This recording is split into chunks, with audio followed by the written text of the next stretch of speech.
Welcome to another episode of the Elevate Podcast, a special episode of the Elevate Podcast in which we will be recapping all 6 episodes of Season 2 of Luxe Listings, currently available on Amazon Prime.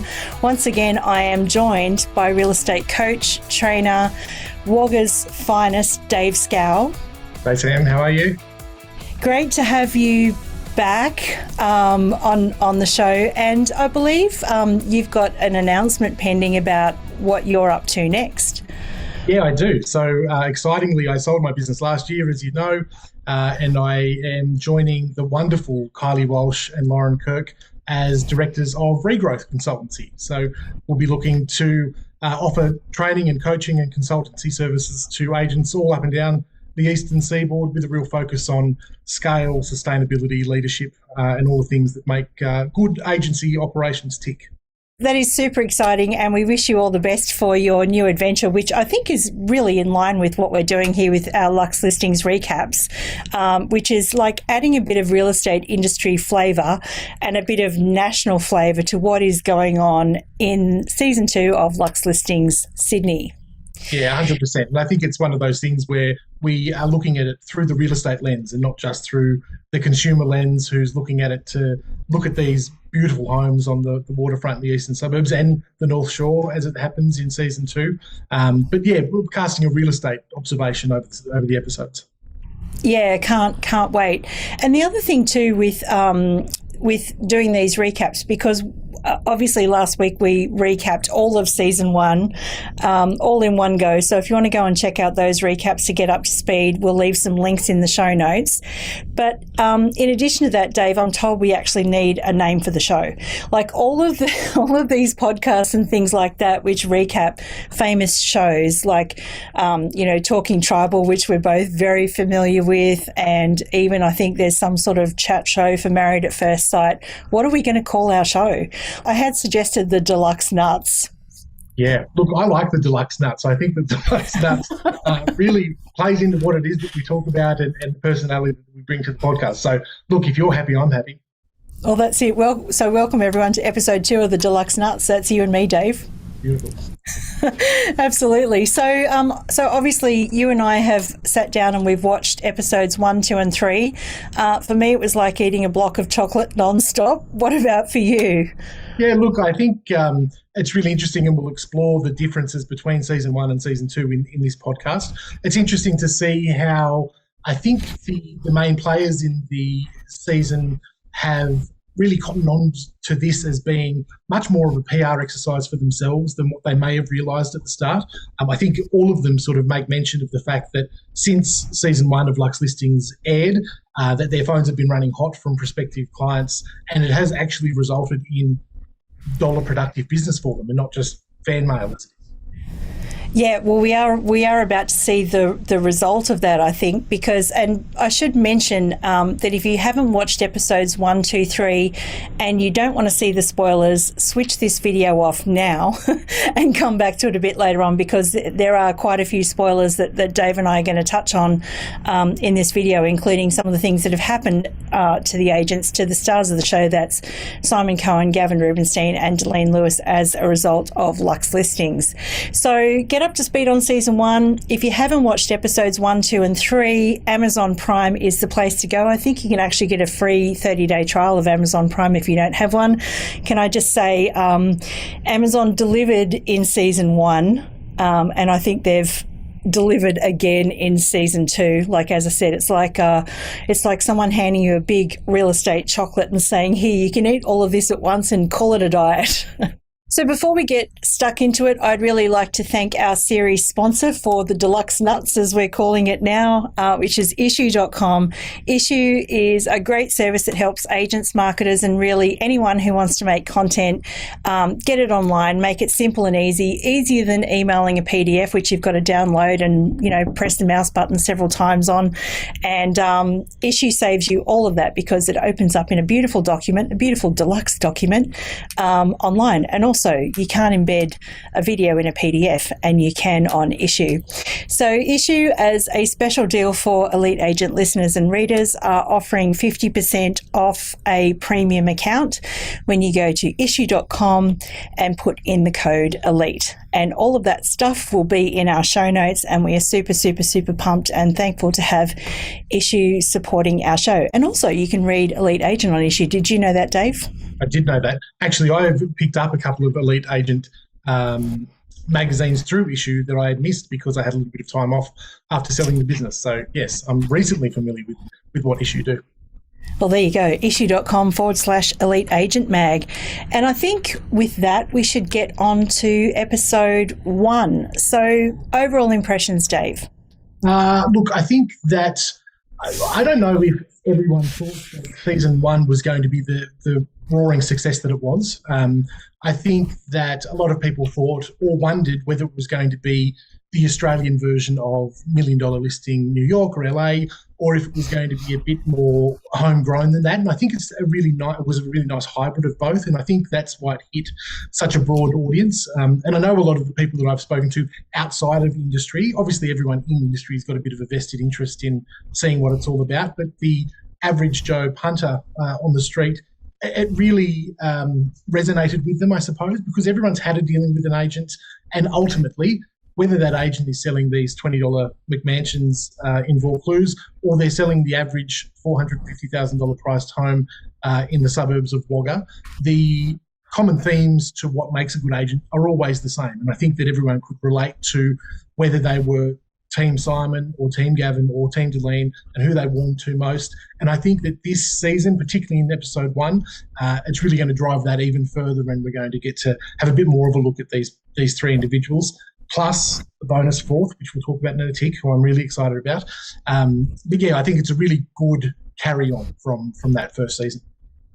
Yeah, well, I love Monika Tu. She is one of my favourites. I feel like she's real estate's Lucy Liu. Like, she 100%. Almost looks like she stepped off the Charlie's Angels set, yeah. But instead of fighting bad guys, she's about to do real estate. And I think the lovely thing, like watching the opener, because the first episode is quite a bit longer than the other episode running lengths, because they've got about a 10-minute trailer on the front with some little grabs all the way through.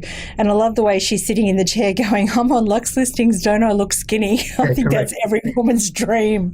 And from this very first introduction, I think that you could really start the Luxe Listings drinking game and having a shot for every time that Monika Tu said darling.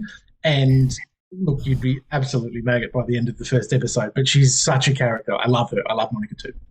Yeah, I want some sort of a bingo card with all the colours of the rainbow, and we can tick them off as we see her walk out with a bag in that colour. Yeah. It wouldn't take long, I don't think. No, I don't think so. I think that one would be over pretty quick. But they were talking about how this was obviously filmed last year when the Sydney market was going bonkers, and there's no other word to describe it. There are a lot of markets around Australia going bonkers, but particularly Sydney. How do you think that's going to impact on the stories that we'll hear over this season?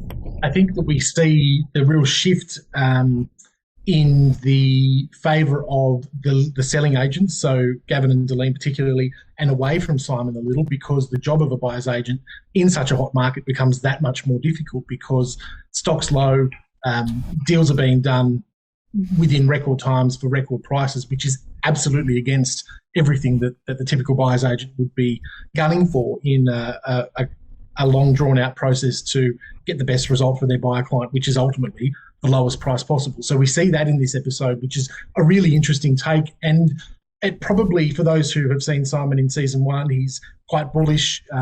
He's very funny in the arrogance of absolutely tearing every house that he goes through to shreds.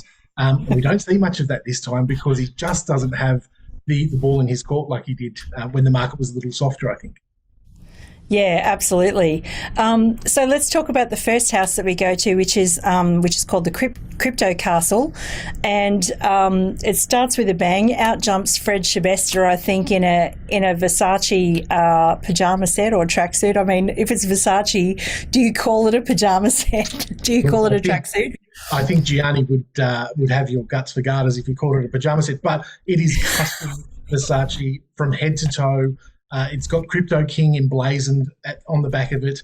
this guy is absolutely next level. Sylvester was not someone that I was really familiar with before this episode, and I've done a bit of Googling and research on him since. And look, I think that this wasn't hamming it up for camera. I think this is genuinely how this guy operates, and he is the next level. Yeah. And I have to ask you, because we talked about this last episode of Deluxe Nuts, would they wear it in Wagga? This one is a definite no for I think in the waves of conservative fashion down Baylor Street on a Sunday morning, this guy would stick out like absolute deluxe nuts, and he would, he'd probably get run out of town. So a bit too much for Wagga. Yeah, interesting. So there's, so we see Simon pull up and Gavin's there in the Lambo, and there's lots of bras and brews and bros and, some backslapping, and Fred walks out all jazz hands and says, I'm in the presence of greatness, I'm in the presence of gods, and then makes a really quick exit. Like, if you were in the presence of gods, you'd want to hang around, right? Yeah, no, he wasn't sticking around for love nor money. Yeah. And then, Simon sort of says, that this is sick, and it's, I think, hang on a second, wasn't it a vibe last year? So it's a vibe, must have been very 2021, 2022. And as you said, it's been really hard for Simon being a buyer's agent in this market. So I think this is a pretty interesting scene, just basically, slamming all of our senses with everything Sydney, everything sort of harbour, everything Coogee. And then the next step is part resolution of the cliffhanger from the last episode. Yeah, that's right. That cliffhanger was obviously the TRG group out on the boat, and Gavin gets the call from the Ray White and has left everyone in suspense. And then Gavin takes the call that he cannot miss at the crypto castle. And again, it's the Whites, and it's time to set up that face-to-face meeting. There's some good acting chops coming through here with Gavin too. He does look genuinely concerned, and they've asked him to go to the house. But, in true Luxe Listings style, as soon as there's a cliffhanger, they beam us off to somewhere else. So so now we're back at Cohen Handler. Correct, that's right. And we're talking the first scenes back in the Cohen Handler building. And as we prefaced in the season 1 recap, fan fave Liam no longer throwing his buff in. And he has got a lobby full of potential candidates who seem all very staged, and there's whispers between the girls saying, oh, that's Simon, that is the Cohen from Cohen Handler. Look, it was a little bit naff for me, but interesting to see that they've acknowledged Liam very first up. Something that they didn't do with Daniela, who we talked about not being with Deline anymore. She sort of doesn't get a mention at all in this, the start to season 1.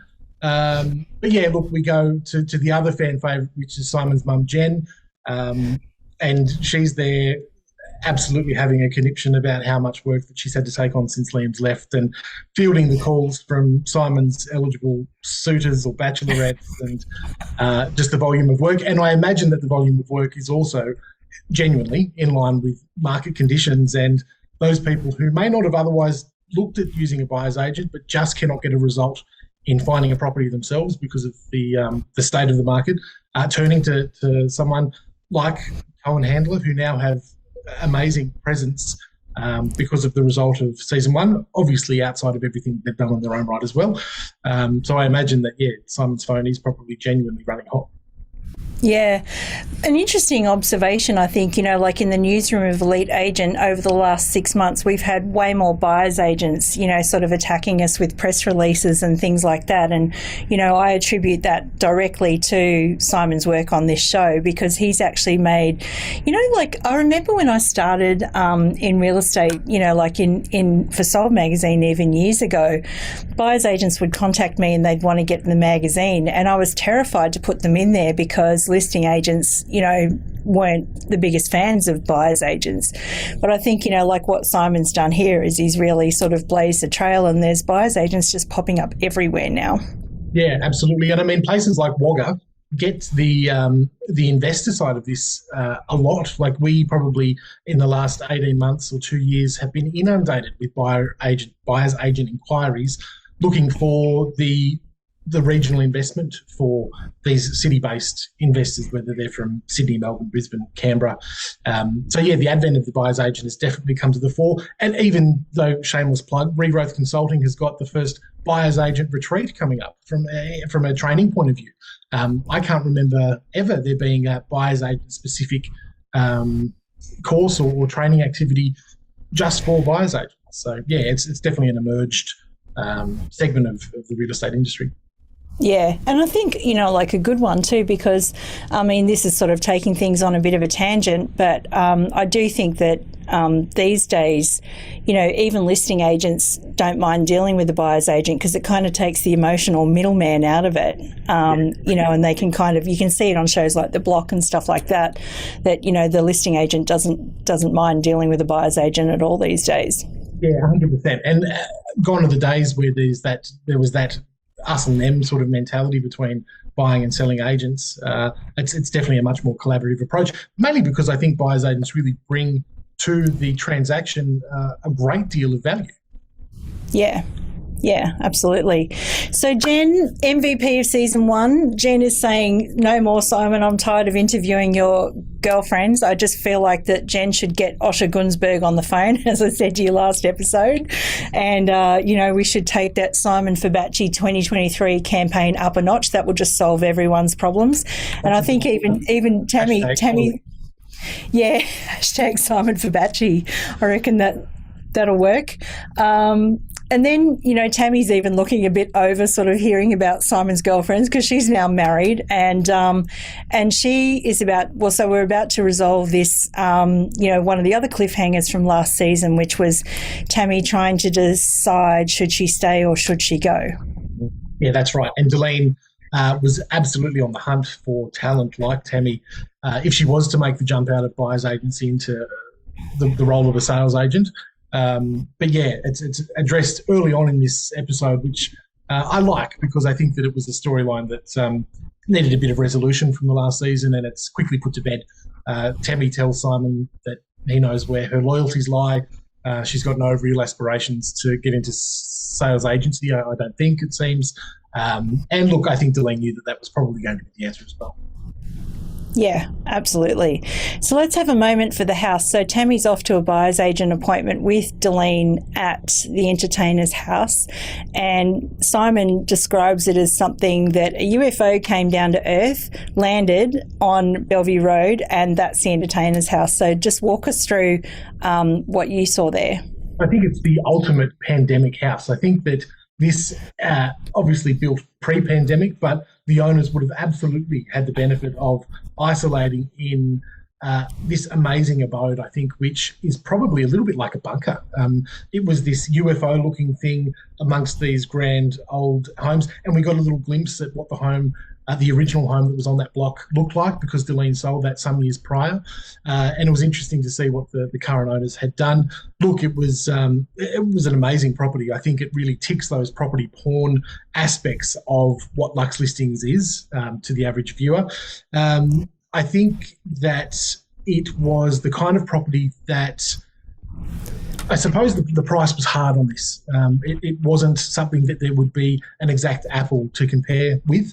And it was an interesting look at how Delene talks price with the buyer's agents here. And then we get a glimpse a little bit later in this episode at what the eventual result was. And look, there was a big disparity, and that's obviously due to the state of the market and due to a lot of things. Yeah, I was interested to see what she thought it was worth and then what it sold for. Yeah, that was a really interesting. It was almost like you could see Tammy's progression from last year, where I think she made the she made the quip to Delene that she doesn't have buyers that like overpaying, and Delene says, "Darling, it's my job to get them to overpay." And I thought again, Queen, And it was the Queen giving an absolute schooling to Tammy. I think Tammy was quite quick and a little blunt in some of the quips that she was throwing out about the house. And at no point did Queen Delene look the slightest bit rattled, and she had an answer for everything, and she was the consummate professional in the way she delivered those rebuttals as well. Yeah, absolutely earned that crown. Yeah, absolutely.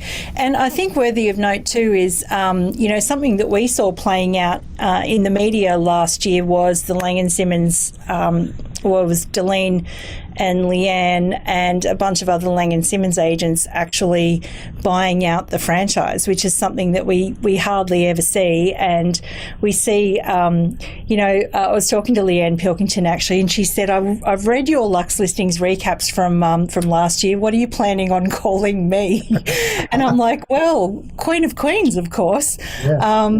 So, we see Leanne get on the phone and say, I want to have a meeting with you. And Delene says, it's kind of a bit like Gavin with the White situation, like, it's God calling.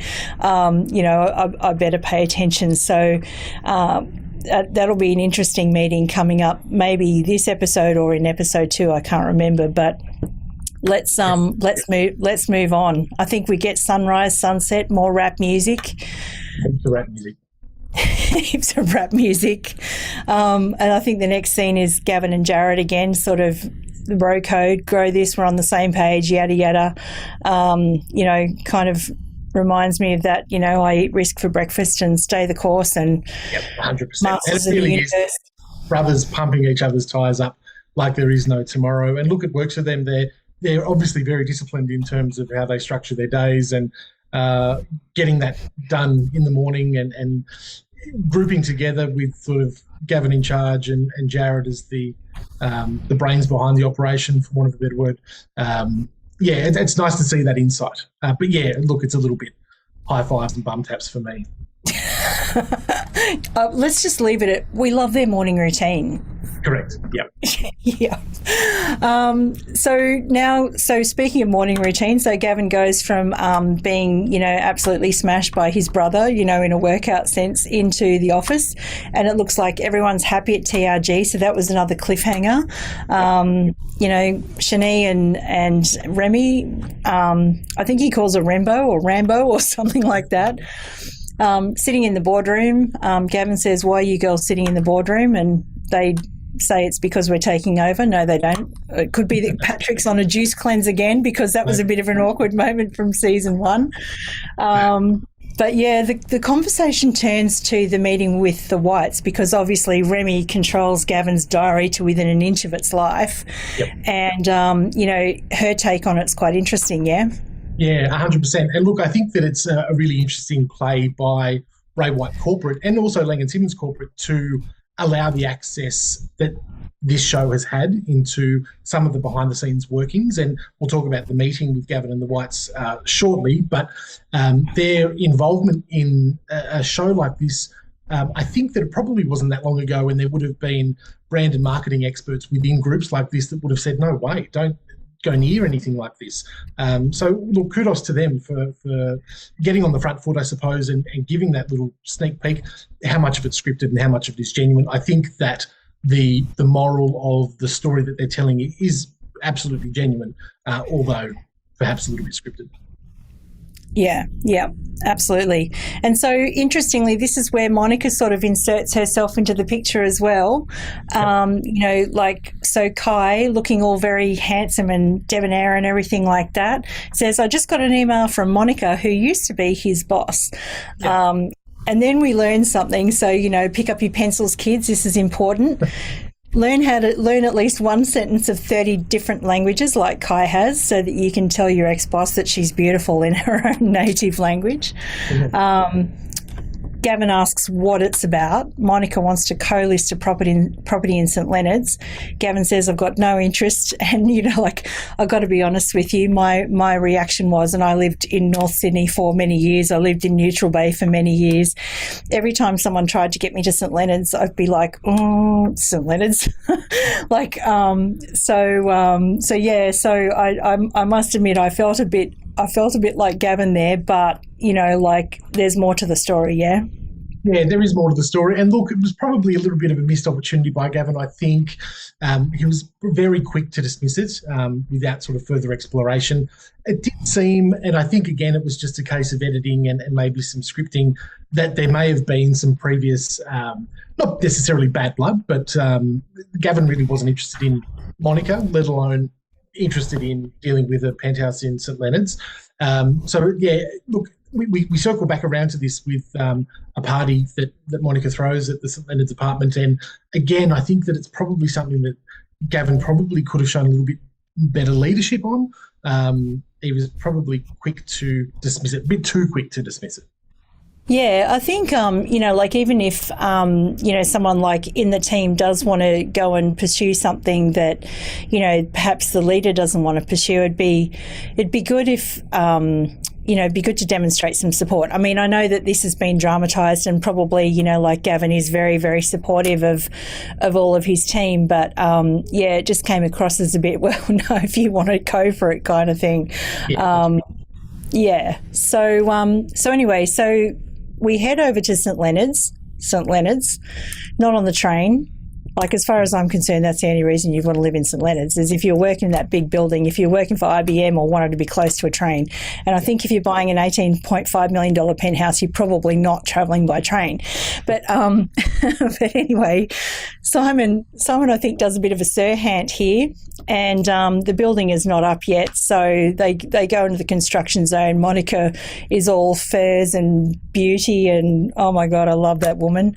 I think when I want to come back one day as Monika Tu with her handbag collection. Monika says, you're going to have to get dressed for this. And Simon looks at her blankly and she holds up a high vis. And I think I saw Ryan Serhant do something exactly the same in the last season of $1 Million Listing. What is that? Yeah, and he was itching to get it off as soon as he got up to the penthouse, really. Like, he was not interested in wearing the high vis or the helmet for that matter. We can see that he's had a fresh cut for the season. He's supporting a much more cropped hairstyle. And look, he certainly didn't want to mess up those locks with the old hard hat. After they toured the construction site and Simon finally went, oh, blah, finally I can get this high vis off. Simon, come to Arik and help us set up 1 year. You'll get used to it. You'll get used to being a roadie. So then we went into the actual display suite, which is really I think I was trying to picture crown towers in my head, when the tower was going up. But it wasn't till I got invited into a display suite somewhere else that you can really look, feel, touch. And this display suite was amazing. So tell us a bit about Grand Sky Penthouse. I think any kind of off-the-plan sale or sale midway through construction is always going to be a real hard sell. And the fact that they had a mini replica, I suppose, that showed finishes and quality of fixtures and fittings a couple of levels below, definitely is the way that they'll try and market that and try and get a buyer secured pre-settlement or pre-completion. The tour of the mini version of the Grand Sky Penthouse was oozing with absolutely everything that you would expect from a Monika Tu listing. It was Fendi everywhere, Fendi bedding, Fendi beds, Fendi couches. I've never seen so much Fendi in one spot. I've never seen much Fendi in my life, but I've never seen so much Fendi in one spot in my life. I almost forgot I was in St Leonard's. Well, and I think that is the point. I think that's exactly why all of a sudden, and Monika really pushes this point to Simon at the inspection, that once you step out, once you see the view that you've got, once you see the dimensions, because it's a large penthouse apartment, all of a sudden that little bit of extra distance from what probably is the Point Piper of that lower North Shore area is, and with just probably a couple of train stops up the road in St Leonard's, it's not that big a deal anymore for the right buyer. So, look, it was a good play on Monika's behalf, I think.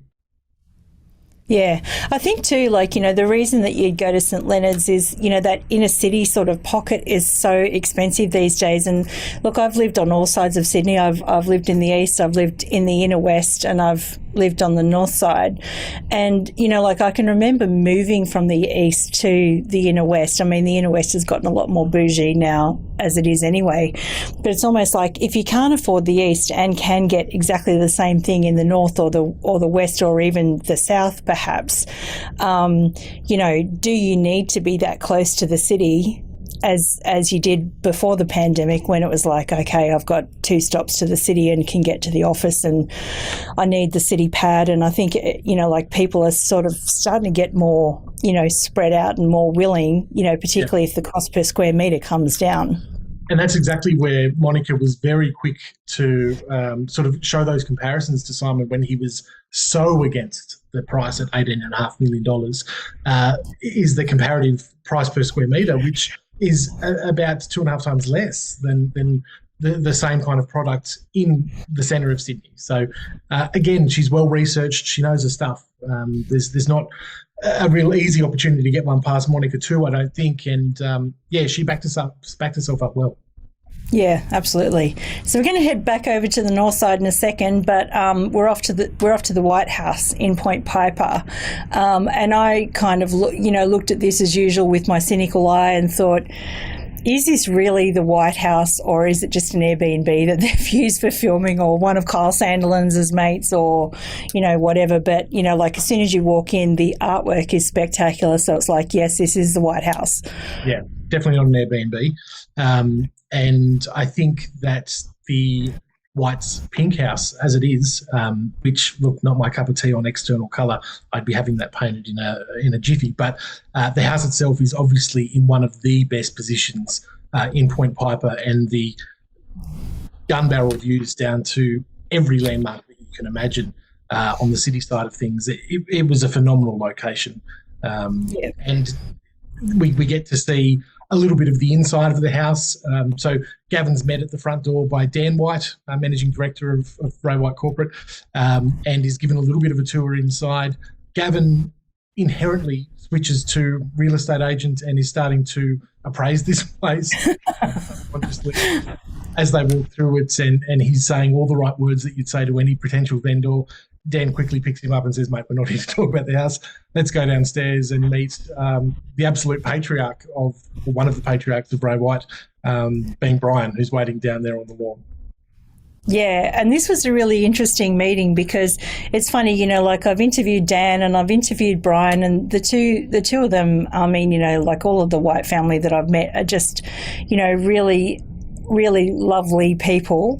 So I reckon there was a fair bit of producing going on in this scene. Like there was lots of pausing, slowing down the footage. It was like watching The Bold and the Beautiful a bit. You could see Brian turn his head, and then you could see Dan turn his head. Yeah. And then one of them looked like they were crying, and I reckon that was just because it was cold and the producers had them sitting there for a long time. But it actually did look like it was sort of building the drama, so end of the drama llamas, and Gavin finally sort of, breaks the silence with, am I in trouble? Yeah, that's right.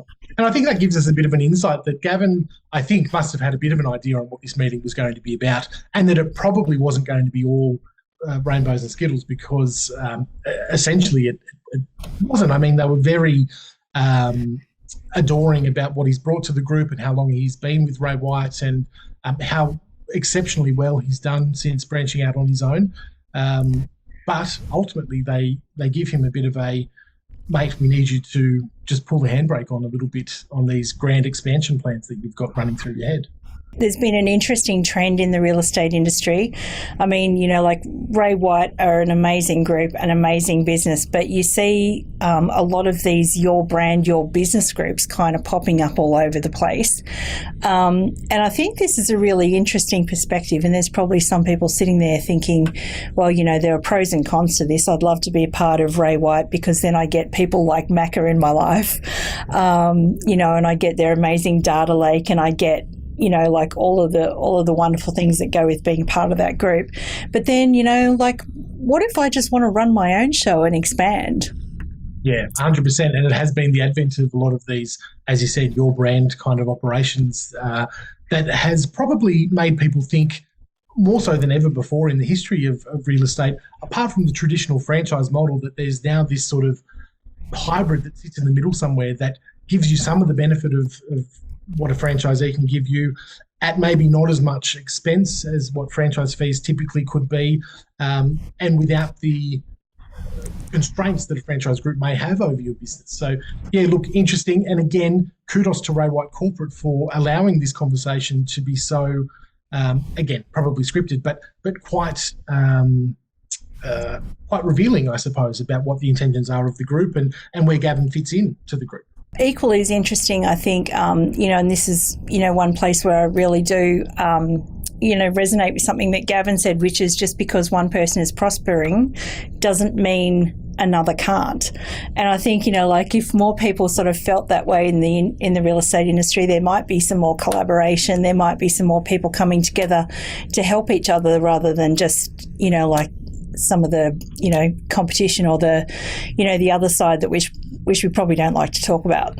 Yeah, and ultimately that's the benefit side of belonging to a franchise group. I mean, some of the best things about belonging to a group like Ray White would be the fact that you are joined as a business owner with the likes of the Josh Teslins and the Gavin Rubinsteins and all of those top performers, Vivian Yap in Western Australia, and having those people in your corner, even if you're not working with them day to day, but having them under the same brand, that's got to show some kind of value. I feel like there's a Jerry Maguire memo in there for us, Dave, somewhere. But anyway, so Dan says, I know you want to grow, Gavin, but I need you to slow down. And it's like, dun, dun, dun, credits roll. Yep. Next episode. Brings us to episode 2. So again, the Luxe Listings producers love a cliffhanger. They've done it to us again. Thankfully, we don't have to wait long to get the second episode because they've dropped all 3 at once. But that brings us straight into Gavin and his new favourite mode of transport, which seems to be apparent in season 2, which is chartered speedboat to absolutely anywhere that he wants to go. And if I was selling and having all of my appointments on the waterfront, I think I would charter a speedboat as well. Much better than that New South Head Road at peak hour or school hours on a weekday afternoon. Water is definitely the way to get around. So we see Gav meeting up with Shani and Remy at the boathouse. And obviously, as you said before, Remy handles Gav's day-to-day life within 15-minute intervals, it seems. So she's all over the conversation with the Whites and wanting to know the tea on how that meeting went down. But more importantly, Remy drops the bombshell that she's got some news, and her and Shani are there, and it sort of pans to each of their faces, and there's a bit of suspense. And Remy tells us that she's pregnant. Oh, with a little baby Gav, as he's quick to point out when she announces that it's a boy.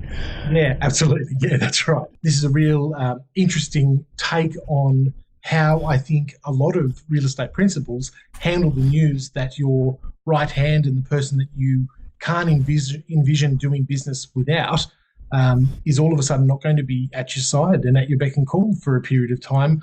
And as happy as Gav is for Remy, personally, I think that he is really taken aback by this news, and first thoughts in head is, shit, what am I going to do? Well, when Dan says, I need you to slow down a bit, Gav, I think that, that probably was what was going through his head. It looks like I've just had an enforced slowdown. Yeah. But, it is interesting with all the issues, Gavin says to us something like, so what is it, a week off you'll need? Or correct. And then goes on and tells Shani that she can't have a baby now until Remy's back, and they can't have babies together.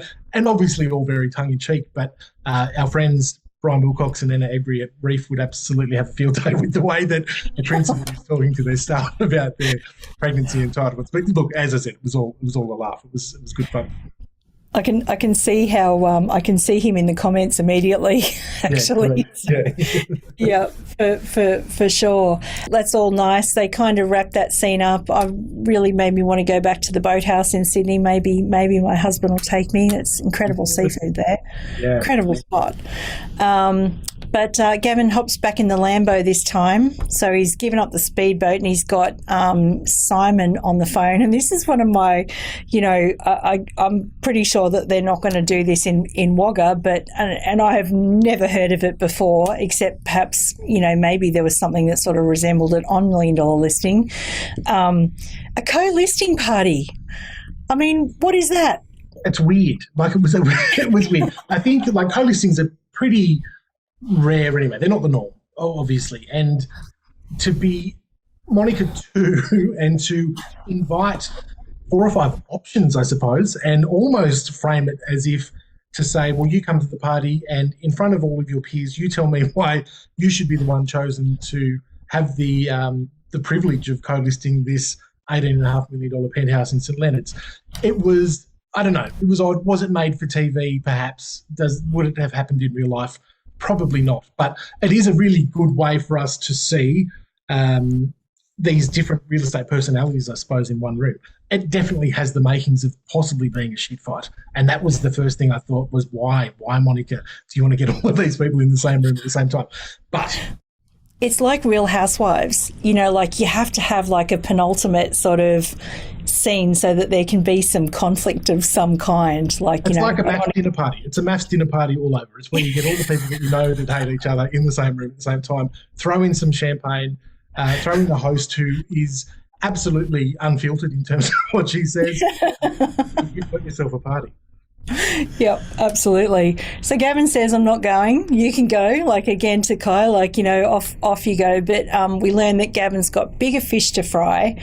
So he's off to his mate George Toomer's place, which is on a cliff top. I think it's Coogee, 4 bedrooms, 4 bathrooms. And for me, this is a spectacular house. And so far, like I've watched the first 3 episodes, this is the house of the first 3 episodes. So what was your reaction to this house? Yeah, 100%. Look, I don't go well with heights, and the positioning of this place on the cliff and the amazing rooftop balcony or entertaining area that this place has got made me feel a little bit giddy looking at it on the screen. But I don't think that there is much better position anywhere in Sydney in terms of cliff front. Surely. Like, it was spectacular. It's only a few years old. George Toomer is the most house-proud man that I've seen, and he says that he's got a problem with OCD in the episode. And it was show home quality. It was stunning. Yeah, I think so too. And there was a good bit of, I don't know if you picked it up or not, but a good bit of Amazon product placement in there. Alexa, show me the view. And, and up comes the blinds and you just see this amazing panorama and some whales jumping around. And, it sort of occurred, like, this show must be so hard to put together, actually. Like, how could you possibly look out and at that moment see whales? I think there's a lot of B-roll going on, surely. But it was good, yeah. I think they've been to we'vegothatbroll.com. But Gavin's line in this scene for me was, it's more than a view, it's a panorama. And it just reminded me, like, just, oh God, just a little bit of Daryl Kerrigan. Like, you can't buy what I've got. Like there is nothing in me that, if I had a briefcase of 17 or 18 million, I'd be smacking it down in front of George Toomer and saying, when can I move in? Yeah, 100%. Me too. And look, I think that this brings up the handshake that George gives him then after a very quick deliberation as to whether or not he's even interested in selling, and says, yep, let's do it. F it. Let's go. Gav straight on the phone to Simon, the buyer's agent, to get him through straight away. Obviously, in real life, I'm sure that this conversation has happened already. I'm sure that Gavin's got the signed agency agreement and the contract from the solicitor, and everything is absolutely above board. It's a real dramatisation. I know that there were a couple of points in season 1 where some agents were saying, oh, you can't effing do that because he didn't have a contract or he's showing people through. Come on, guys, like, let's be real. All this stuff has happened. It's made for TV. And yeah, look, there's no doubt that legislatively and compliance-wise, everything would be above board. It's just like one of those situations where, people on those kids shows say, now kiddies, don't try this at home, or make sure you've got a responsible adult in the room. Like, like what we see on TV isn't always real. So, but I just, yeah, look, I was still on Gavin's use of adjectives, so it's clear he's been into Wordle for the last 12 months, I think. So. He's become the king of one-liners, absolutely. And look, Delene was always good at these one-liners, and I think that Gav is really approaching the top. Yeah, absolutely. So Simon gets on the phone, and this is going to play out over the next couple of episodes. So Gavin then gets on the phone to Simon and says, Simon, have you got a buyer? Simon says, yes, I've got someone for like 20 million or something or other. And, Gavin says kind of, don't mess with me, like, on this one, because I'm calling in a friendship. And, Gavin explains in his confessional, although they only call it confessionals in Survivor, right? Yeah, but Gavin explains that, he's going out on limb here with his mate George, who is car supplier extraordinaire, or car vendor. I don't know what do you even call it? Purveyor of luxury for fine motor vehicles. Lamborghini man. But, Gavin also points out that he's putting his friendship with George on the line and, and doesn't want Simon to mess it up for him. So this is clearly very important to him. Yeah, 100%. And then we see the phone call between Simon and Gavin straight after Gavin's been given the green light to be able to bring a buyer or a buyer's agent through by the vendor. And Simon drops the bomb that he's just gotten off the phone to Deline because he's been shopping around for a clifftop and there's been no stock available. He's had calls in with a number of different sources. And Deline has also now got a clifftop mansion that may fit his buyer's brief. And that news goes down like a lead balloon. It's not a welcome phone call from Gavin by any stretch. And he really reiterates the fact that he's gone out on a limb here. He's mixing friendship and business, which he doesn't like to do. And the famous line, which I think we've heard probably 18 times in this episode, was "Simon, don't F me" on this one. And yeah, he's given him 24 hours. Yep. So we'll park that one, and now we're coming to the penultimate, to the Real Housewives of Melbourne / Married at First Sight dinner party / co-listing party. Yep. Seriously, genius, whoever came up with that idea. Would they? No, they're not going to do that in Wagga, right? No. Look, I doubt it. There'd be. So we're treated to, and seriously, I want to put my face in this champagne tower. Like, you can see the labels say Cristal, and they've got the champagne tower, and waiter in a nice, suit is pouring the champagne tower, and I'm looking at the caviar and getting hungry, and geez, I hope they have some of it at the red carpet event this week, but I'll fill you in on that next week. Enough that, has the boat budget been redirected to champers just to But in walks, just about everyone who's anyone in Sydney real estate. So we meet Monika's husband, Jad. Michael Pallier walks in. Team TRG, Avengers Assemble, they're all together. Tammy and Simon. A surprise was like, as with Michael Clark and Cherie Hummel. Monika makes the comment that they just look like they've walked off the set of Dancing with the Stars, and look, seriously, if someone put them on, I'd be there for it. Because they did meet at a salsa class. So I didn't know that until you told me that. But yeah, that's great. They are definitely real estate family couple. I love them. I think they're great. Yep. And then we've got Deline and her guys, Sebastian and Jacob. And Monika looks around and says, "Where's Gavin?" So that's a bit of an awkward moment. A little bit awkward. And look, Gavin is definitely the very notable absence out of this soiree. The TRG boys are absolutely like the lads at the party.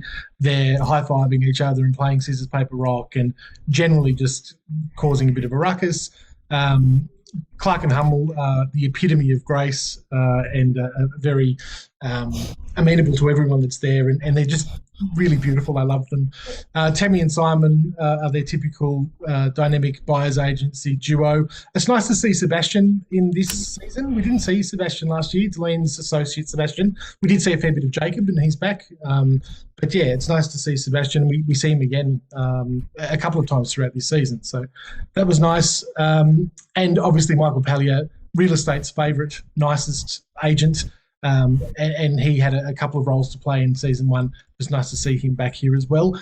But the whole thing was a little bit awkward. It was just I failed to see what the point was, apart from Monika Tu rounding up all of these people for a fight to the death. And you tell me why I'm so amazing and why you should get the opportunity to work with me. Again, I think it's for camera. I think it's for the show. It was odd. Everyone was well behaved. No one was gouging each other's eyes out or anything like that, but it's weird. Yeah, but if you can get away with it, why not? And if you've been invited, I'd be there for the drinks. 100%. And I think that it also goes to show that these relationships in real estate are such a big part of the job, particularly for Simon, obviously, because he needs the selling agents to be able to provide him access to listings for his buyer clients. But also the relationships between the agents themselves. And there's a really beautiful moment between Deline and Monika, and they're both very complimentary about each other. Deline gives Monika a huge rap for what she has done with herself and how she's built her success over the years. it's probably a little bit lost on the TRG boys, although Kai, very, very suave, throws out that line in Mandarin to Monika, and she melts like butter. I think they've got a really good relationship, it would seem, from working together in the past. But yeah, the relationship piece is really interesting. It seems like Deline meets Michael Clark and Sheree Hummel for the first time. They don't seem to be that familiar with each other. So, it was an interesting dynamic. It was nice to see. Interesting. And I know, like, Kai is very charming. He's like, if Ollie is Harvey Specter, I think Kai is sort of Ridge Forrester. Like, he's tall, dark, and handsome, and yeah. Anyway, so let's move on. They're all fantastic in their own way. So this gives Simon a bit more of a chance to bond with Monika, and he asks Tammy and Simon around for dinner and tells them to bring Jen. So we're about to be treated to some traditional Chinese cooking pretty soon, but we're zoomed back over to the east to a nice little scene between Deline and Leanne.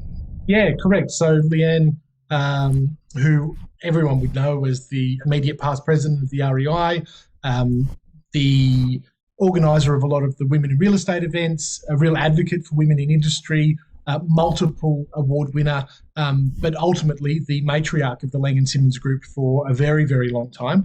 And it's nice to see someone that you know personally. I've known Leanne for a long time in these episodes. And again, a really humble nod to Lang & Simmons Corporation for allowing this kind of access into the inner workings of how the franchise group works or operates. And again, it's a bit of a chit-chat about women empowerment and how amazing Deline thinks Leanne has done within her career and vice versa. And that's all very nice, but Leanne then comes with the ultimate reason for the meeting, and that's that they have the opportunity perhaps to take on the Lang & Simmons Corporation, buy the franchise off the existing franchise owners. Yeah, and this is where you can sort of see a bit of dramatisation creeping in as well, because, if someone said, hey, do you want to buy the company? I'd probably go, yeah, let me think about it and get back to you.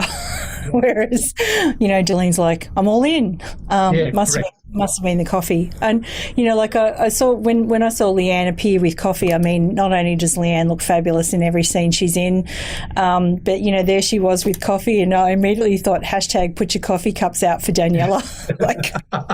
Because remember, Daniela was always the one that was sort of balancing coffee, and, it was really, really nice and really humble of Leanne to bring that in, I think. And to meet Deline at her house too. I mean, it was Deline's at-home day with the kids, and we get to see the kids and Oki, the nanny, and things at the start of this scene.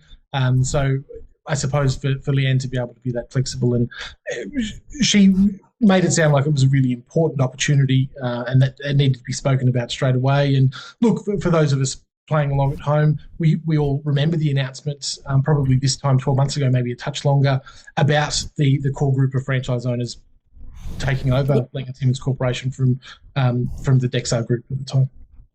Yeah, absolutely. So we're on our way back. So we're actually, I was looking at some of the scenery around that, and it doesn't automatically mean that, that's where Deline lives. But I noticed the bit of the Spit to Manly walk, during the B-roll of that. So it was interesting, back in the North Shore and now back to the east again. And this, they've taken the camera work up a notch in the cars.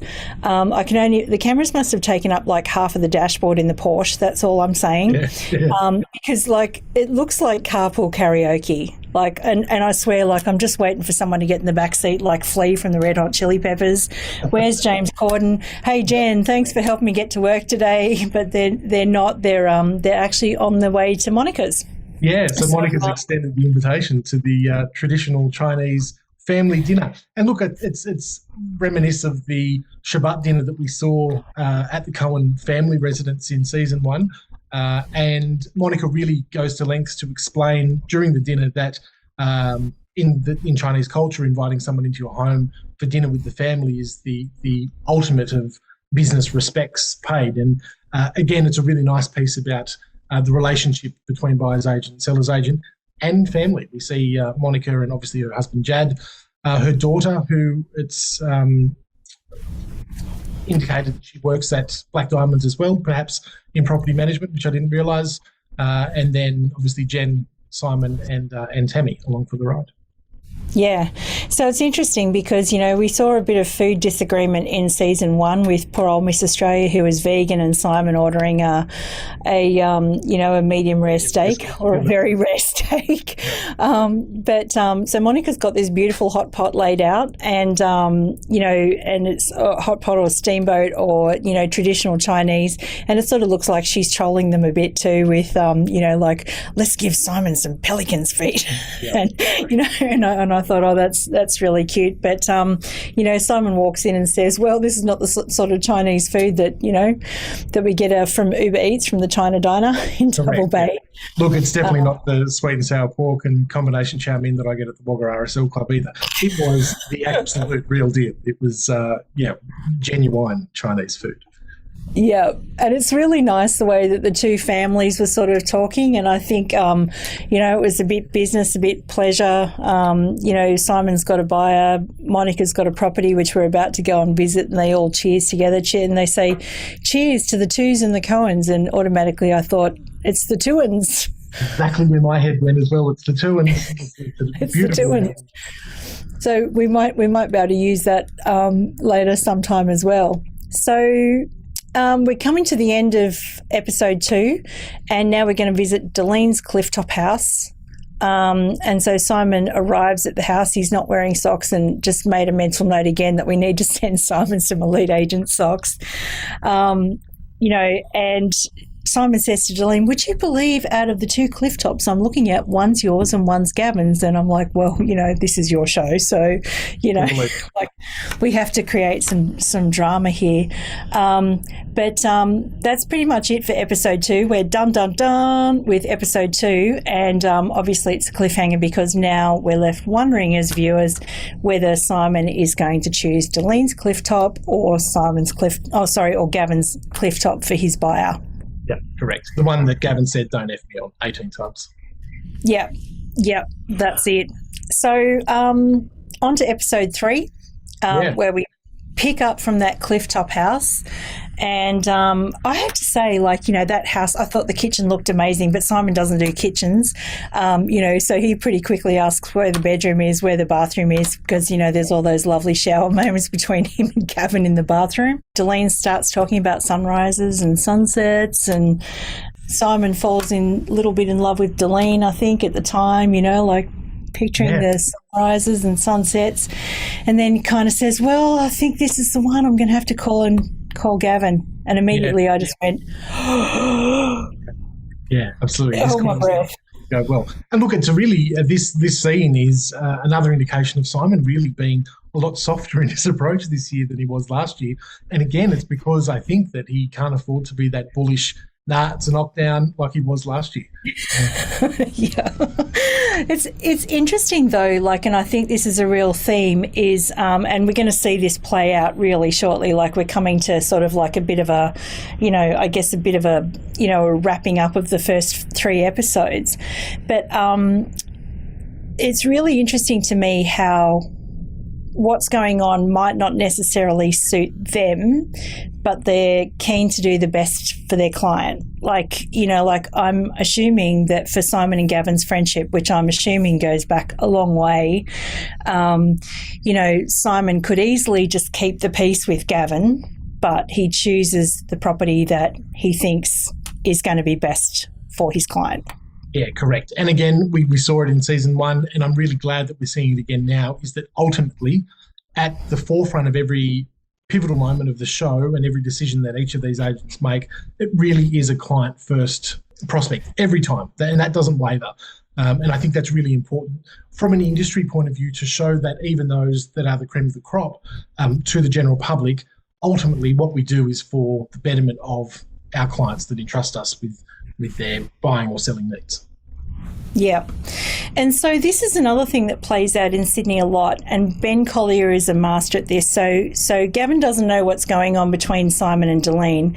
He's on his way over to the north side to find George somewhere to live after he's sold his amazing cliff top. And this happens I think there's a few agents that I've talked to that are masters at this. So, like Will Ainsworth, when there is no deals to be done and no stock to be had, start looking for deals. And so Gavin knows to get George to move, he's got to get him out of that property and into another one. So he's on his way over to Shelley Beach, which he calls the Point Piper, of the North Shore.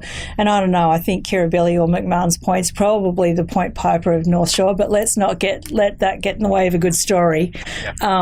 This one's got direct access to the beach, and we see a second appearance of Michael and Cherie. Yeah, the glamour couple are back. And look, they are showing an absolute glamour of a home. The position of this place in Shelley Beach is next level. The scene of Gavin walking up to the property from the front, like the beachfront side, is spectacular. The house itself, not that great. It's okay. Although they talked very quickly about, don't worry about the kitchen, it can be remodeled. I thought the kitchen was quite all right. I didn't think that there was much wrong with that kitchen. But look, I'm also not living in a $20 to $25 million home on Shelley Beach where there's probably different expectations. I still had Coogee family in my brain just going, but yeah. Coogee, Yeah, why would you leave it? Anyway, I think that this scene shows a really good balance of the masculinity and femininity of Clark and Hummel as agents, and how they do this walkthrough as selling agents with Gavin, who's essentially almost acting as a quasi-buyer's agent on behalf of his vendor. And I think that was a really good showcase of the skill that Clark and Hummel have. And I think that's kudos to them for getting involved. It's a lot of real estate agent speak. It's sort of agents not stroking each other's egos, but definitely talking the talk and pumping each other's tyres up. And yeah, look, the location here is tremendous. Yeah. I've interviewed Michael and Cherie, and I remember, it was very early days when they just opened Clark and Hummel, and I remember him talking about how he was sort of I guess more of the quintessential sales guy, whereas Cherie's, she's actually a trained architect, I think, from memory. And she's also grown up in that area, in that Manly area, and there's not too many houses that she wouldn't be able to describe by name, not just by, that's 10 Smith Street, Manly, but that's 10 Smith Street, Manly, and it was designed by this architect in this year, and, whether it's heritage, she's just like an encyclopedia. And I remember sitting back listening to the two of them just going, how does anyone in Manly even beat you guys? Because it's just such a unique skill set, I think. And I think a good learning point for other agents to that is that typically the agents that are absolutely at the top of their game have immense technical knowledge about the area that they work and about the product that they're dealing with. Cherie Hummel is the epitome of that technical knowledge about what they're dealing with. But I think that we see the same from Gavin, from Deline as well, that they intimately know at the drop of a hat, and I think all agents need to know this within their marketplace, what traded for when, to who and from who, how long it took to sell, what the current market appraisal would be. They know this stuff inherently. I think that the agent, that's probably the best tip to any up-and-coming agents, is to really familiarise yourself with the intimate details of that information within your market. Yeah, if you're wondering what hyperlocal knowledge is, that's it. Yep. What you see there from Cherie, which is pretty amazing. So, Gavin sort of smiles a lot and says, yeah, you could convert me from the north to the east. And I'm thinking, that's such bullshit. We'll never convert you. You're eastern suburbs through and through, mate. But finally, they talk like real estate agents for what seems like forever. And then finally, Gavin gets the phone call. Simon's obviously called, and Simon sort of reminds me a bit like Denver the Guilty Dog, that video. There's a famous video on YouTube, because he knows that, he's got to break the news about Deline's clifftop being a better fit. Obviously, Gavin's reaction is exactly as expected and steams from absolutely everywhere. Yeah, Gav's been steaming a lot this season so far with the meeting with the Whites, Remy announcing her pregnancy, and now this deal not going ahead after he's put his ass on the line. It hasn't been a good first 3 episodes for Gav, really. Yeah. And then we find out, and this is something that this can happen in real estate a lot too, is we cut to a conversation between Delene and Sebastian, and apart from talking morning routine and kids and gym and work and showing up as the best version of yourself, blah blah, tick all those boxes. The UFO house is, despite Tammy's lowball offers of I think 18 million she offered, has sold for 24 million. So that's just ridiculous, record per square metre. And then the other shoe drops in that Delene says the Cliff House has fallen through and the owners don't want to sell anymore because they can't find somewhere else. So obviously this house of cards now has just fallen over completely. And so now Delene's got to make the Denver phone call to Simon to say, sorry, Simon, but, the house is not for sale anymore. Yeah, that's right. And that's going to be a tough one. And look, I think Delene is probably a little bit more experienced in this stuff, and this is certainly not the first time that this has happened to Delene, I'm sure. And for her, it's just part of the process. And she very curtly says, sometimes these things just don't work out, and it wouldn't be in the best interest of my client to try and force them out. Ultimately, they don't want to move. I'm not going to try and make them move. Yeah, and that's, again, putting the best interests of the client over, because I'm sure that would have been a nice, tidy deal for Delene, but she's playing the long game too, so to speak. So all we've got left now in this episode is a birdhouse, which is Monika's property. And, all I can think of every time they said birdhouse was, Simon's altercation with that, bird on his car windscreen. And you can tell the producers are kind of trolling him a bit, because we zero in on this rainbow lorikeet on a balcony, and the rainbow lorikeet's just looking shifty, like he's about to sort of scare Simon. And then there's kookaburras laughing in the background, and finally Simon admits that he's freaked out by birds since the Beamer incident last year. But this is not an Alfred Hitchcock movie.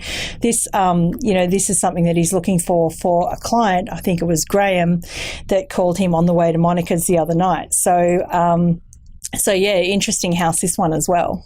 Yeah, it is an interesting house, and an interesting case for the client here, Graham, who mentions that he's from the country originally. He's got up to 10 million to spend, wants to be in a family-friendly house where his kids can still have some element of being in nature and not being in a concrete jungle, which is ultimately what most of the city is. So this seems like it could be the answer to that. When Monika's talking about the birdhouse, it sounds like it's going to tick a lot of boxes. We get to the walkthrough with Monika showing Simon and Tammy through, and it looks like it's got a lot of promise. It's a pretty remarkable house. Well, Monika points out the French cooktop, but she doesn't know that Simon doesn't care about the kitchen, and he cares about the bathroom and the master. And I think, we saw a bit of sass from Tammy, thank goodness, in this episode, where she says the chandelier just looks like earrings from a $2 shop. So that's just a little bit of a thing there. But I think the thing that I would love in this house would be that cheese room. The cheese room and the wine rack. It's just like Friday night. Take me there. 100%. And the stone wall that has condensation on it to show you that the temperatures are right for keeping this elaborate collection of red wine. Monika not batting an eyelid at Simon's surprise that there's a cheese room by saying, all my houses have cheese rooms, darling. Another darling. She's the absolute queen. I love her. Yeah, absolutely. And goes for the clothes. What do you think? And Simon just says, no, too many floors. Bi has a young family. They don't want stairs. Yep. So that kind of rules the line under the birdhouse. But now we're going back to the east, and I sort of feel like it was just outside. The bakehouse there. Back behind Woolworths, we see a pram. This is not a drill, by the way, Dave. I don't know whether this would happen in Wagga or not. A golden retriever puppy being pushed around in a pram. Yeah, like a vintage stroller. It was, these people in the East are weird. People think that I'm weird coming from Wagga, but look, this shit doesn't happen down there. Yeah, look, yeah, no, I wouldn't. Yeah, not even when he was a puppy would my puppy dog Dave get. Good name, by the way. Dave's not for the pram, that's right. Yeah, absolutely. So moving along swiftly, Gavin's back in the Lambo off to see the Rambo or the Rimbo or whatever it is. Yep. And because Remy hasn't been feeling too well, being with child and all the rest of it, and I know how awful that feels. But Gavin is still freaking out a bit about losing Remy, but he's come with a bit of a peace offering, which is like a mini suit for a mini Gav or Gav 2.0. And I'd like to think, he's probably got in his mind that, like he's already got him a subscription to Elite Agent before he's even born, and he's entered him in the Domain Trailblazer contest. This kid's got a big future in real estate. Yeah, absolutely. And look, Jared and he are talking on the way to Remy's about how he's going to go and visit Remy because she's been under the weather. She's not working at the moment. She's battling with morning sickness. Meanwhile, Remy opens the door to her apartment looking like she's just finished a shoot for a Decuba catalogue, like she's glamour from head to toe. She looks amazing. She doesn't look sick at all. Look, Gav has the peace offering, I suppose. I think he's really heartfelt in explaining to Remy, and it seems like he's this kind of leader that the people in Gavin's team know exactly where they stand with him and know what it feels like to be appreciated as a contributor to the team, because this doesn't come as any surprise to Remy that she's probably going to be a little bit sorely missed, and she jokes that it's going to be up to her to start interviewing for the replacement Remy. But look, I think that's probably going to be a gap to bridge and not a permanent thing, because she seems pretty committed to that team. Yeah, absolutely. And look, let's be real about this. Unemployment's just dropped below 4%, I think, for the first time. And like, I think whoever replaces Remy has to be like literally a Donna or a double Donna 2.0. So I don't want that job of recruitment. So maybe, who do we call? I don't know. There's plenty of real estate recruiters out there. There's a lot. Do not want that job. So I think we're about to get to the end of this episode where Simon tries to call Gavin again to, sort of see if he'll talk to him. And, like this is like, the bro breakup here is like killing me, basically. Yeah. But you can sort of see that there's a lot of emotions there between people. And really the deal is sort of like, let's recap. So Simon had a buyer, looked at 2 cliff tops, wanted Delene's in the end. Gavin had gone back to his guy and said, "Here's, we've got a buyer with deep pockets." Delene's buyer says, "No, we're not selling because we can't find somewhere. Crazy Sydney market." Gavin says, "No, I'm not going back to my potential seller again because I don't want to risk the friendship." And everyone says F a lot to end this episode. A lot of F is the final of episode 3. And look, I think they've done a really good edit in building some drama with Simon sitting in his office desperately trying to get through to Gav as soon as he hears that the Delene deal's no good, or as soon as he's back to the office from the birdhouse where he has heard about the Delene deal not going ahead. He's really sweating bullets as Gavin's not answering his phone. It pans over to a couple of Simon's teammates who are also in the same office, who can obviously hear him starting to lose his cool a little. Tammy's in the office with him, urging Gavin to pick up the bloody phone, and he finally does. And Gavin tells him straight that, "Look, mate, you had your shot, you missed out, and I'm not going back to that client because I've risked it once and I'm not going to risk it again."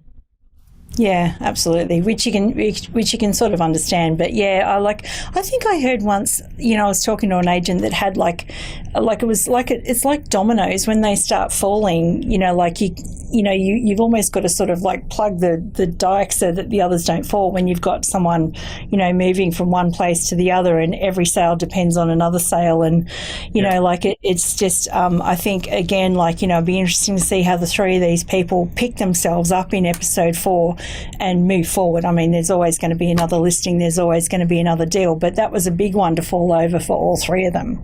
Yeah, correct. And I think that this fallout is going to really show just how resilient these top agents and top performers are and what they do to pick themselves up and move on to the next deal. We saw a little bit of it in season 1 with Delene losing a listing that she'd been working on, and she was all class and really did just pick herself up and move on to the next deal. It'll be interesting to see how Simon and Gav bounce back. Gav probably wasn't as cool and calm and collected as I thought he may have been in this situation with George Toomer. Again, it's probably got something to do with the fact that he has somewhat mixed business and pleasure and put himself out on the line a little. But I mean, ultimately, there was no deal done. Simon's probably counted his chickens a little too early here on the Delaney deal. There was obviously no perhaps offer and acceptance, but no contract or anything like that. I think that in practice you would probably have let Gavin stew on that a little bit more until you had something a bit more solid from Delaney's buyer before breaking the news to Gavin that his house didn't win out in the end. But look, it's all for TV. And hindsight's always 20/20, right? Correct, 100%. Absolutely. So that brings us to the end of our little journey through episodes 1, 2 and 3. I have loved it so far. I'm really looking forward to episodes 4, 5 and 6, which hopefully, because they're single episodes, it won't be as long as this one. Do you feel like we've just had a bit of a marathon? Yeah, I think so. I think we had a marathon on the recap and we've had a marathon now on the first episodes of season 2. This is the deluxe nuts going hard. Yep. That's how dedicated we are. That's what super fans we are. Super fans do. Absolutely. Well, Dave, I hope you will join me again next week for another episode of Deluxe Nuts, where we recap all things Luxe Listing. It's been amazing having you on, and good luck in your new role. Beautiful. Thanks, Sam. Can't wait.